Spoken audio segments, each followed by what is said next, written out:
இந்த உலகத்துல நமக்கு மகிழ்ச்சியை தரக்கூடிய விஷயம் பணம். அந்த பணம் இருந்தா மட்டும்தான் நம்ம விரும்புற வீடு, வாசல், சொத்து, சுகம், கார் எல்லாம் வாங்க முடியும். அந்த சுகங்களை அனுபவிக்கிறதுக்கு நமக்கு ஒரு துணை வேணும். ஆணுக்கு பெண்ணும், பெண்ணுக்கு ஆணும் ஒரு துணை வேணும். இப்ப இந்த விஷயங்கள்லாம் நமக்கு கிடைக்கணும் அப்படின்னா, நல்ல விதமா கிடைக்கணும் அப்படின்னா, எந்த கிரகத்தோட துணை வேணும்? அதுக்கு எந்த அபிராமி அந்தாதி பாடல படிக்கணும்? இப்போ இந்த கேட்ட விஷயம் எல்லாமே நவ கிரகத்துல சுக்கிரன் சொல்லக்கூடிய ஒரு கிரகத்துல தான் இருக்கு.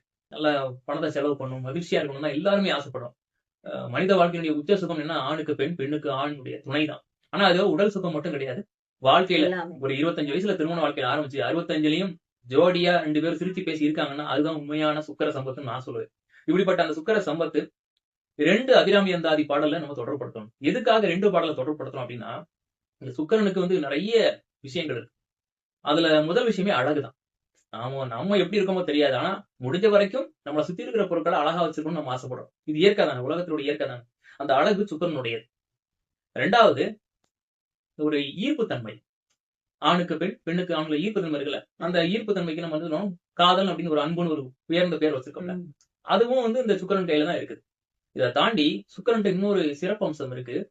அவருக்கு செத்தவர்களை பிழைக்க வைக்கக்கூடிய சஞ்சீவனி மந்திரம் இருக்கு. மனிதன் எதை கண்டு அஞ்சுவான்? மரணத்தை கண்டு அஞ்சுவான். நம்ம மரணத்துக்கு யார அதிபதியா சொல்றோம்? யம தர்மராஜன காலன்னு சொல்றோம். அதுதான் மரணத்தினுடைய தூதுவனா சொல்றோம். இது எல்லாத்துக்கும் 2 அபிராமி அந்தாதி பாடல்ல நமக்கு அற்புதமான ஒரு அமைப்புகள் இருக்கு. அந்த பாடலை நான் படிக்கிறேன். பாடல் எண் 17, 18. நேர்களும் ஞாபகம் வச்சுக்கணும். 17வது பாட்டு, 18வது பாட்டு. 17வது பாட்டை படிக்கிறேன். 2 பாட்டு இருக்கு. 17வது பாட்டை நான் படிக்கிறேன். அதிசயமான வடிவுடையாள். வடிவம்னா என்ன? ஒரு அழகா இருக்கிறது, ஒரு ஷேப்ல இருக்கிறது வடிவம். அப்போ அது அதிசயமான வடிவம்னு சொல்றாங்க. அப்ப அதிசயம்னா யாருக்குமே அது இப்படி ஒரு விஷயத்த பார்த்திருக்கவே மாட்டாங்க. புதுசா ஒரு விஷயம் பார்த்தா அதிசயம் சொல்லுவோம். எங்கேயுமே இது மாதிரி இல்ல அப்படின்னு. அதிசயமான வடிவுடையாள் அரவிந்தமெல்லாம் துதிசெய்ய ஆனன சுந்தரவல்லி. அரவிந்தம் சொன்னா தாமரை அர்த்தம். தாமரை மலர்கள் உயர்ந்ததாக நம்முடைய புராணங்கள் எல்லாத்தையும் சொல்லப்படுது. தெய்வங்கள் எல்லாம் தாமரையில தான் இருக்கிறதா ஐதீகம். அந்த தாமரை மலர்களே யார துதிப்பாடுதான்?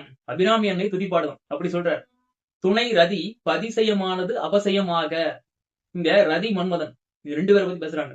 நம்ம அந்த உலக வாழ்க்கையில காதலர்கள் சொன்னா, ஒரு ஆணுக்கு பெண் மேல, பெண்ணுக்கு ஆண் மேல ஒரு ஈர்ப்பு வரணும்னு சொன்னா, இந்த ரதியும் மன்மதனும் அவங்களுக்குள்ள ஒரு வேலையை செய்யணும். இந்த ரதி மன்மத ஈர்ப்பு நடக்காததான் இந்த உலகத்துல பெரும்பாலான சிக்கலுக்கு காரணம். இது ஏனோதானு இருக்க போய் இங்க காதல்ங்கிறது ஒரு கேவலமான ஒரு விஷயமா இன்னைக்கு ஆகிட்டு.